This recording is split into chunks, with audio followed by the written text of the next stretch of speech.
sini saya akan menjelaskan mengenai pembulian. Nah, pembulian itu sendiri saya mengambil contoh kasusnya di sekolah dasar.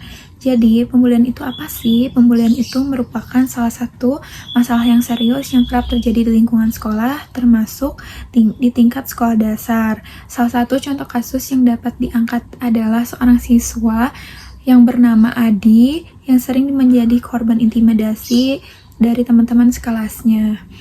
Adi ini sering diejek karena cara bicaranya yang sangat lamban dan juga terkadang gagap. Selain itu juga, teman-temannya sering mengambil bekal makan siangnya dan melakukan tindakan fisik seperti mendorong di halaman sekolah. Dampak ini juga dapat terjadi. Kejadian ini adalah Adi jadi merasa takut pergi ke sekolah, menarik diri dari lingkungan sosial dan mengalami penurunan prestasi akademik. Kasus ini dapat dianalisis menggunakan berbagai teori psikologi untuk memahami akar masalah saat mencari solusi yang tepat. Teori belajar atau dari Albert Bandura, menurut teori belajar sosial, perilaku bullying dapat dipelajari melalui pengamatan dan peniruan. Anak-anak cenderung meniru perilaku yang mereka lihat, terutama jika pelaku tersebut mendapatkan penguatan positif akan bullying tersebut. Dalam kasus Adi, pelaku bullying ini mungkin pernah menyaksikan tindakan serupa di rumahnya, di lingkungan bermain atau media sosial. Misalnya, jika pelaku tersebut melihat anggota keluarga atau teman sebayanya mengejek seseorang tanpa konsekuensi atau tanpa ditegur, mereka cenderung menganggap perilaku itu menjadi perilaku yang benar gitu dan dapat diterima. Selain itu juga, jika perilaku bullying ini memberikan keuntungan bagi pelaku seperti perhatian dan teman-temannya atau rasa superioritas, mereka akan terus melakukan pembulian tersebut.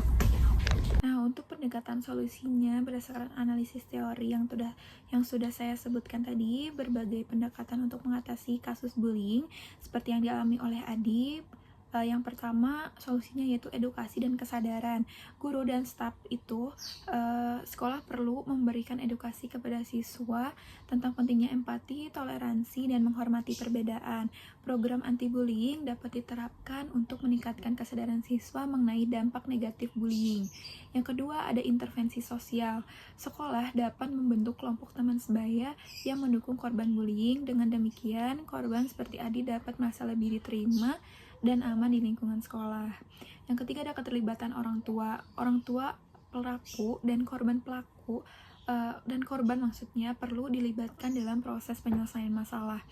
Orang tua dapat bekerja sama dengan pihak sekolah untuk menciptakan lingkungan yang lebih positif di rumah dan sekolah. Yang keempat, ada pendekatan terapeutik.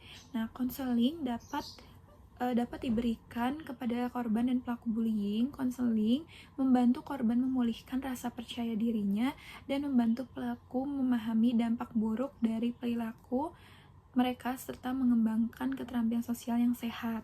Yang kelima, yaitu ada pengawasan dan penegakan aturan. Sekolah perlu menerapkan aturan yang jelas terkait bullying, termasuk sanksi bagi pelaku. Selain itu, guru dan staf sekolah harus secara aktif mengawasi interaksi antar siswa untuk mencegah terjadinya bullying. Nah, jadi teman-teman, kesimpulan dari yang telah saya sampaikan yaitu kasus bullying seperti ini yang dialami oleh Adi menunjukkan bahwa masalah ini tidak hanya melibatkan perilaku individu, tetapi juga terkait dengan faktor lingkungan sosial dan psikologis. Dengan memahami kasus ini melalui perspektif teori psikologis seperti teori belajar sosial, kita dapat lebih memahami akar masalah dan menemukan solusi yang efektif. Pendekatan terpadu yang melibatkan siswa, orang tua, guru, dan konselor diperlukan untuk menciptakan lingkungan sekolah yang aman, inklusif, dan mendukung perkembangan anak secara optimal.